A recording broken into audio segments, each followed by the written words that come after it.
कोणाबद्दल बोलले ते? मी सभागृहामध्ये आता विधान परिषदेतून येतोय इथे. कोणाबद्दल बोलतायत अंबादास दानवे? मग नाव त्यांनी सभागृहामध्ये घेतलं का कोणाचं?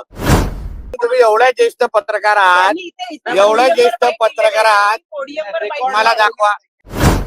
अरे बाबा, गुरुवारी संध्याकाळी मी जेवण ठेवतोय. मग पहिलं माझं कार्ड मी मुख्यमंत्र्यांनाच देणार ना. ते पण माशाच्या शेफचं इन्व्हिटेशन कार्ड आहे माझं. खरं का? मी त्या मत्स्य खात्याचा मंत्री आहे. आता माझ्या मुख्यमंत्र्यांना भेटण्यासाठी तुला सांगून जाऊ का? याद्यामधलं एक आहे, मुख्यमंत्रीची एक लाडकी मंत्र्यांची यादी आहे, त्याच्यामध्ये नितेश राणेचं नाव आहे.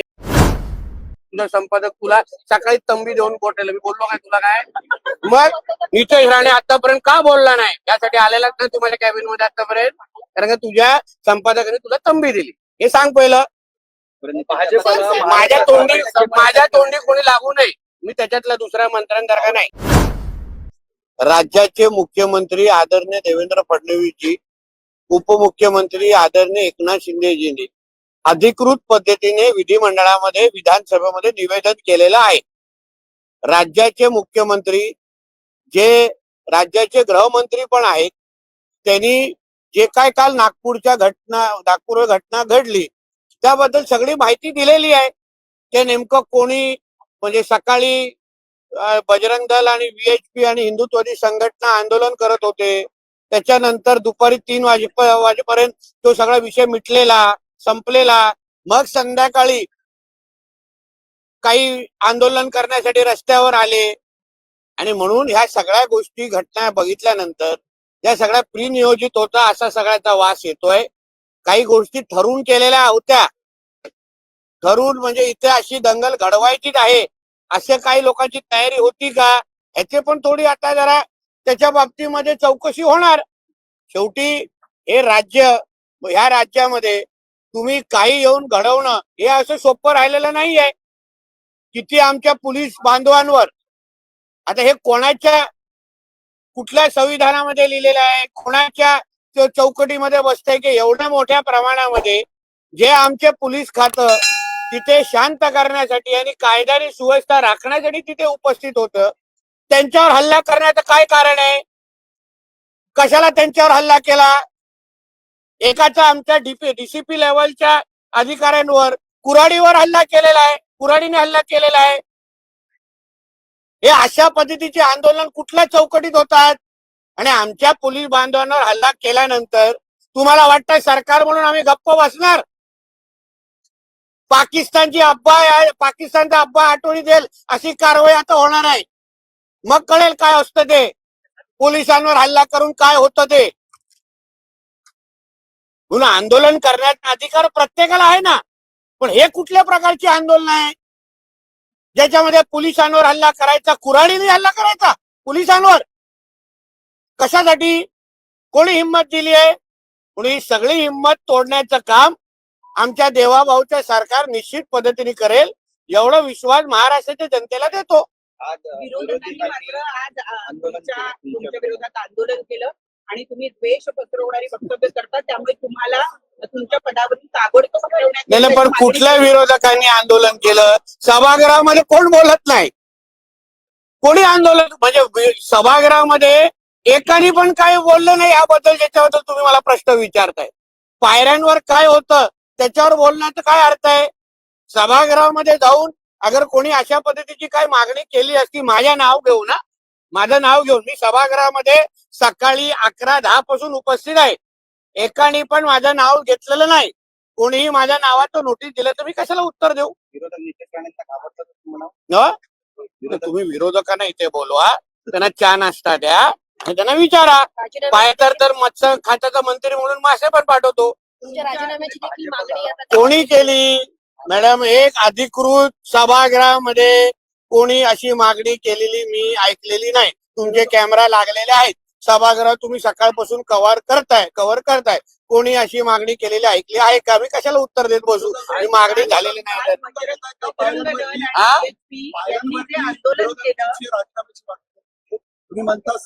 कुठले विरोध?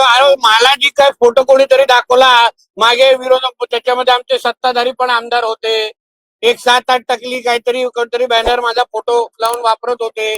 त्याला कोणा काय मागणी करायची? एवढी मोठी मागणी करू नको हो. चुकून सरकार बिरकार पडेल.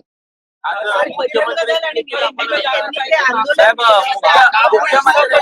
मुख्यमंत्री नाही एक मराठी काल BHP आणि बजरंग दल यांनी जे आंदोलन केलं त्याचा परिपाक म्हणून काल रात्री ती दंगल नागपुरात पेटली असं विरोधकांचं म्हणणं आहे.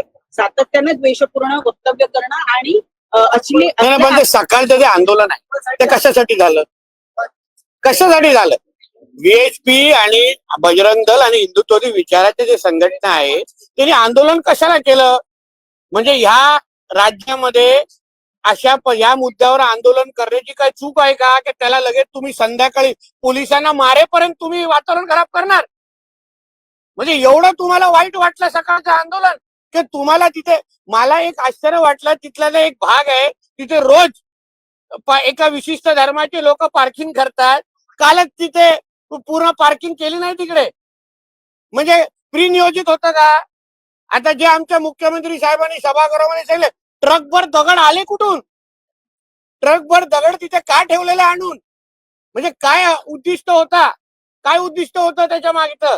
या सगळ्याची आता चौकशी टप्प्याटप्प्यात होईल. म्हणून तो तुम्हाला सांगितलं, पाकिस्तानातला अब्बा आठवणीत येईल अशा पद्धतीचा आता कारवाई पुढे येणार. गेले 3 ते 4 महिने सातत्यानं अशी वक्तव्य केली जात आहेत आणि वातावरण निर्मिती करण्यात आलेली. कोणाबद्दल बोलले ते? मी सभागृहामध्ये आता विधान परिषदेतून येतोय इथे.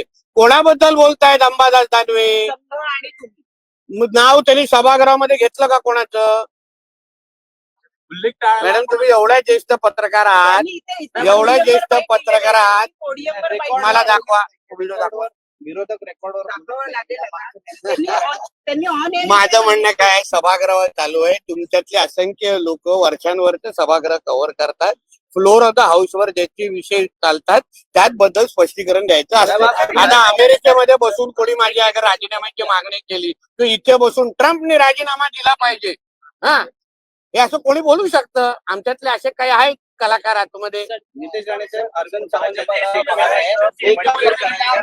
होता आला नाही, त्यामुळे काय एका व्यक्तीला मुख्यमंत्री होता आला नाही, त्यामुळेच हे सगळं घडलं का? कोणी? उद्धव ठाकरेला? नाही, त्यांचा रोख एकनाथ शिंदेकडे होता. म्हणजे मला पण उद्धव ठाकरेला मुख्यमंत्री व्हायला आलं नाही हो. साहेब, आपण मुख्यमंत्र्यांची भेट घेतली. अरे बाबा, गुरुवारी संध्याकाळी मी जेवण ठेवतोय. पहिलं माझं कार्ड मी मुख्यमंत्र्यांनाच देणार ना. ते पण माशाच्या शेफचं इन्व्हिटेशन कार्ड आहे माझं.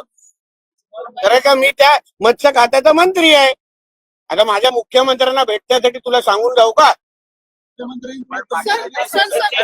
फार. म्हणजे माझ्या हातात घेऊन मला हसले. आता ते तू बातमी तू चालवतोय रे.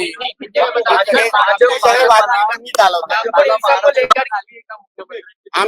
मी लाडक्या याद्यामधलं एक आहे. मुख्यमंत्रीची एक लाडकी मंत्र्यांची यादी आहे, त्याच्यामध्ये नितेश राणेचं नाव आहे. त्याची तू चिंता करू नको. थांब ना बाबा हिंदीवाले.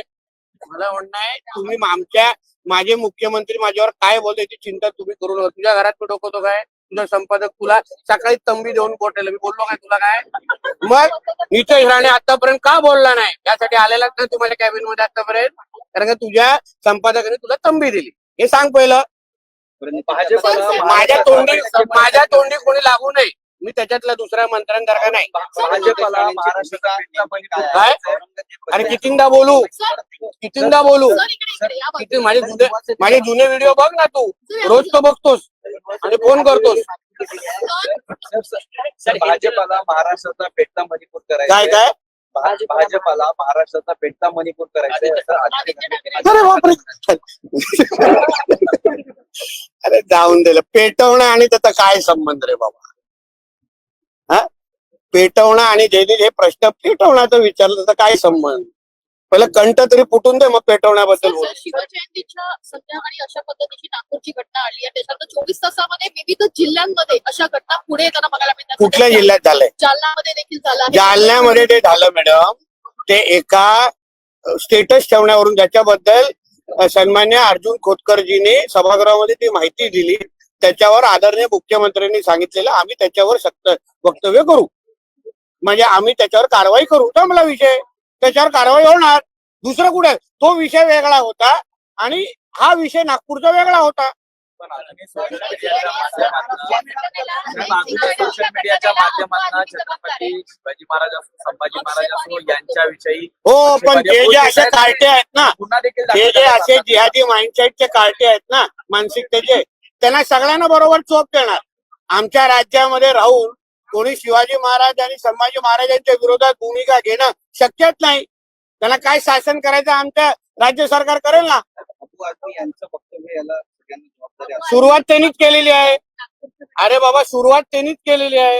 हे जे काय माझ्याबद्दल जे काय तुम्ही बोलताय ना, पहिली सुरुवात कोणी केली? त्यांनी वक्तव्य केलं. इतर तुमच्या पायऱ्यांचे जर केलं ना, त्यांनीच केलेलं आहे. सर, नागपूर हिंसा को लेकर जिम्मेदार कौन है? जो काही इतिहास आहे तो पुस्तकातूनच काढला पाहिजे. कोणी? औरंगजेब काही शिवसेनेने अशी मागणी केली आहे. तुम्ही लावून देता आणि असं तुम्ही करता. इतिहास आहे त्या इतिहासात बरोबर आहे. कारण का चुकीचाच अगर आमच्या मुलांना अगर इतिहास तुम्ही हे काँग्रेसचं पाप आहे खरं म्हणलं तर. पाठ्य पुस्तकांमध्ये चुकीची माहिती टाकण्याचं काम आणि आमच्या महाराजांना सेक्युलर दाखवण्याचं काम हे काँग्रेसचं पाप आहे. म्हणून ते पुसून टाकण्याची अगर संधी भेटत असेल ना तर ती वापरली पाहिजे.